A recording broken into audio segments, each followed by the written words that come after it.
Bine ați venit frumoși mei berbeci, astăzi facem etalarea despre provocarea și surpriza lunii mai.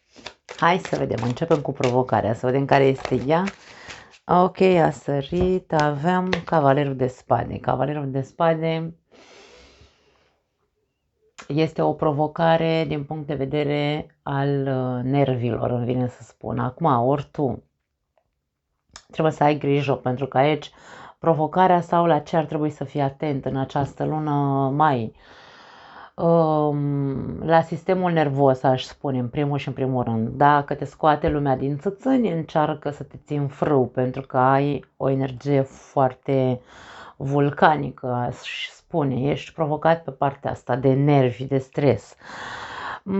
Poate fi o persoană care te provoacă, o persoană care încearcă să te atace sau să, nu neapărat corp la corp, berbecului oricum nu e frică de lupta corp la corp, el e născut pentru asta, îi place lupta corp la corp berbecului, însă aici e vorba despre mie vine să spun să fii atent, da, să nu intri în jocul celui care te ațâță și îți bagă degetul în rană cumva. Hai să vedem mai exact la ce se referă ca să putem să, nu știu, să detectăm ce cu persoana asta, dacă e o persoană sau dacă este pur și simplu energia ta, aș spune, prea nervoasă. Avem judecata, 9 de monede, magicianul, foarte interesant.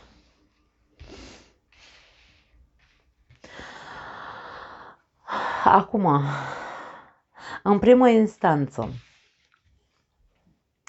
dacă este energia ta, la care tu trebuie să fii atent, nu? Căruia tu trebuie să-i prestezi mai multă atenție în această perioadă, e ceva ce nu vezi la tine. Ești provocat să fii mult mai conștient, îmi vine să spun, de ce te apucă nervii, de ce te simți agitat. Poate că ești agitat pentru că ai nevoie să rezolvi ceva în trecutul tău. Aici, cavalerul de spade este o energie de acțiune, dar de rezoluție în același timp. Dacă ai lucruri din trecut pe care nu le rezolva până acum, pentru că, nu știu, uite, ai stat așa și le-ai tot amânat anumite lucruri în viața ta, este o provocare să treci la acțiune. Du-te în trombă și rezolvă-ți problemele din trecut. Tu știi care sunt alea. Poate unii dintre voi aveți, nu știu, un proces pe rol, de ce nu? Poate fi, aici judecata poate fi orice, care are legătură cu statutul tău. Sau trebuie să rezolvi niște lucruri pe care abia acum te-ai iluminat și tu ți-ai dat seama, băi, stai puțin că mi-am dat seama că am tot amânat o anume situație și asta mă face să nu mă simt bine cu mine sau nu mă simt mândru de faptul că am tot amânat o anume situație, da? Și ești provocat să treci la acțiune. Nu este o provocare negativă dacă vorbim despre acest lucru. Pentru că aici este vorba de un nou început într-un fel sau altul. Magicianul ne arată potențialul cu care vei porni de acum înainte, dar întâi trebuie să rezolvi ceea ce n-ai rezolvat până acum. Da? Acum, cealaltă variantă, în cazul în care vorbim despre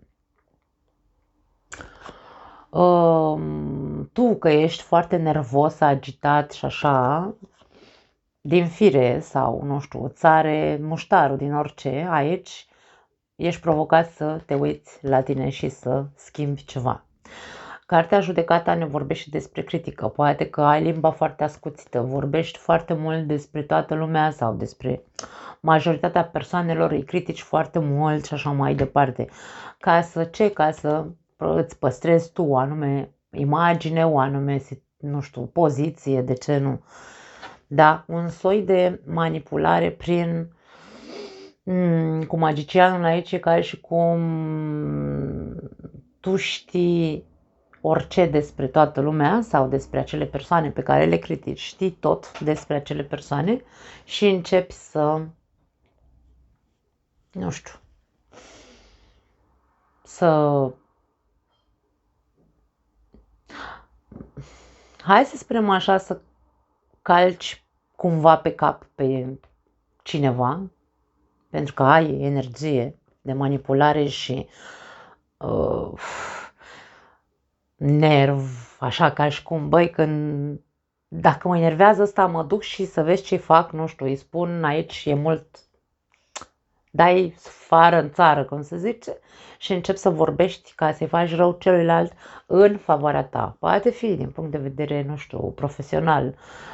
Ți-a pus pata pe un coleg de muncă și vrei să-l înfunzi pe ăla ca să-ți fie ție bine. Poate fi imaginea unei scene sau scenarii de genul ăsta, da.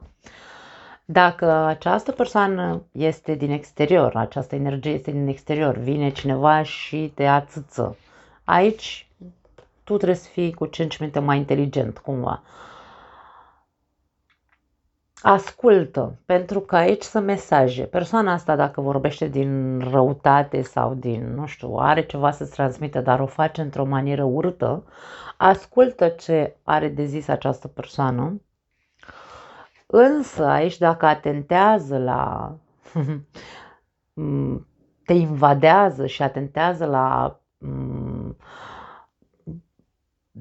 nu știu dacă e de pacea și liniștea ta, poate să fie și asta. În cazul în care te râcăie atât de tare, poți să asculți ce are de spus, însă dacă e vorba despre a te îngropa pe tine sau intenția acestei persoane este să-ți facă o imagine proastă, de exemplu, aici cu magicianul tu ai putere sau folosește-ți, cumva ți se spune, folosește-ți puterea personală, această combinație este putere personală, pentru că ai și în mânecă și tu, nu sta cumva așa ca fraierul să te calce ăsta în picioare și tu să, așa în defavoarea ta.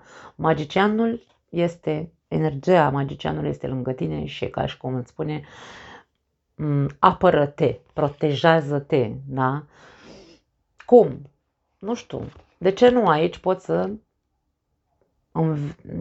ascultându-l, văzând pe unde merge acea persoană sau mesajele care vrea să ți le transmită, dacă sunt jignitoare la adresa ta, și tu știi lucruri despre această persoană, vine să spun. Și aici nu e vorba de hai în care pe care, nu, e vorba despre, ok, dacă tu atentezi la, nu știu, la demnitatea mea ca persoană, nu-mi rămâne altceva decât să mă protejez, da? Ripostând și eu la rândul meu cu ceea ce știu despre tine. Asta e. Nu prea avem de ales.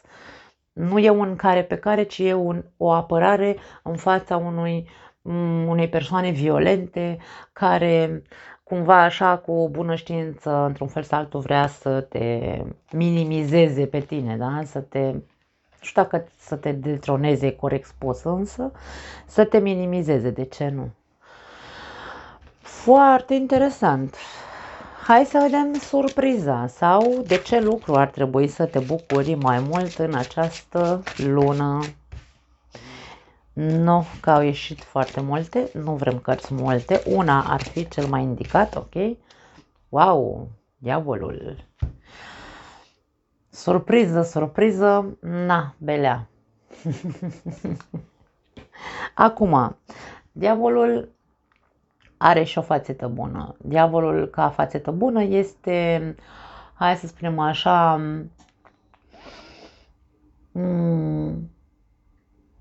dorința arzătoare din noi înșine, să zicem. Poate fi legat de orice. Diavolul poate veni cu tentații, diavolul poate veni cu o energie toxică, dar aici vorbim despre surpriză.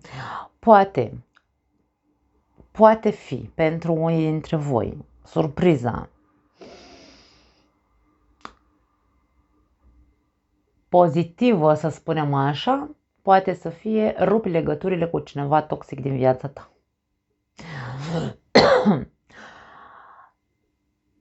Dacă ar fi să punem explicația diavolului în de ce lucru ar trebui să te bucuri mai mult în această perioadă, bucură-te de ce înseamnă sexualitate, nu senzualitate, aici e sex de la profund și nu știu, captiv, tentativ, nu știu cum să zic.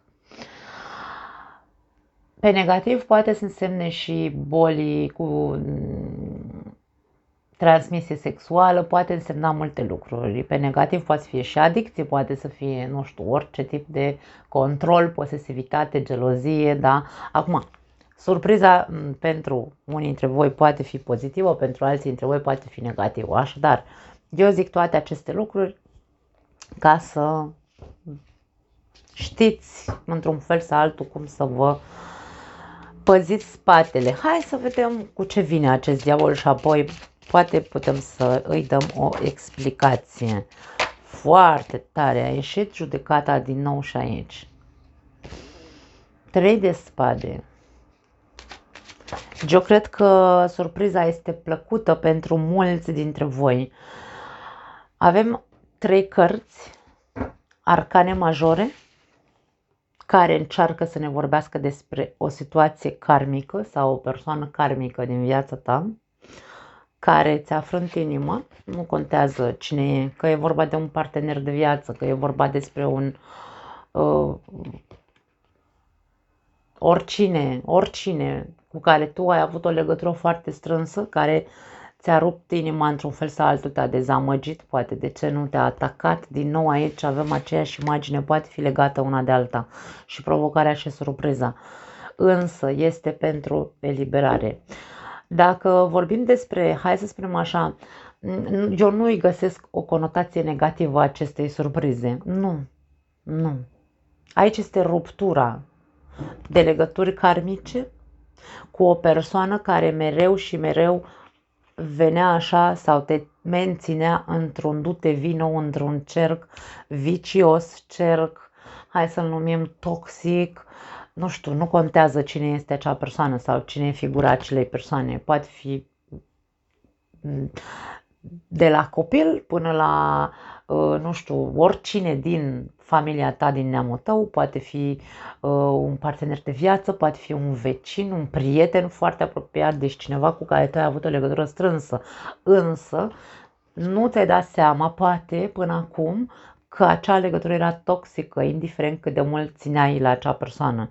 Și dacă aici are legătură cu provocarea și persoana asta este cea care vine cu intenția de a te ataca și de a te defăima într-un fel sau altul, cum am zis în secțiunea provocare, abia acum vei vedea adevărata fața acestei persoane. Poate fi o persoană răutăcioasă sau poate fi o persoană invidioasă sau poate fi tot felul de...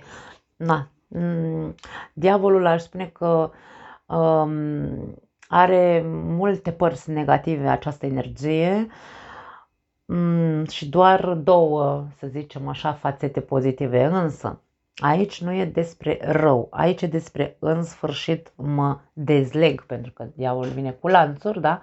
Mă dezleg pentru că văd adevărata fațeta acelei persoane, mă trezesc și eu în sfârșit, pentru că e ultima oară cumva când această persoană va încerca să-mi facă rău. Și aici vedem cum se iese din cerc, da? Mi se pare foarte pozitiv ceea ce văd. Foarte, foarte pozitiv. Se termină sau tu vei termina sau acum e momentul să se mai întâmple încă o chestie în viața ta ca tu să vezi o dată pentru totdeauna, Domne, că e finish, trebuie să termin acest cerc vicios cu acea persoană care nu face altceva decât să îți facă rău, pur și simplu. Poate fi o persoană foarte mândră, cu foarte mare ego, poate fi o persoană care nu vede, e orbită, aici poate fi, da, e orbită. Orbită de ce? De furie, de, nu știu, de... Că poate să fie orice, da.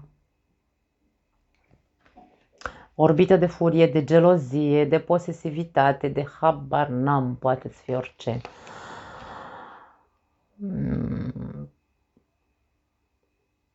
Dar e sfârșitul, e finish-ul, ajungi la finish, ieși din roata acestei karme sau acestei relații karmice, toxice și așa mai departe. Foarte pozitiv. Nu văd nimic negativ, dragii mei. Nu mai am altceva pentru voi. Puteți să-mi scrieți în comentarii, nu știu ce să zic. Doamne ajută să ieșiți cu bine din acest cerc vicios și toxic. Vă pup, ne vedem data viitoare. Ciao!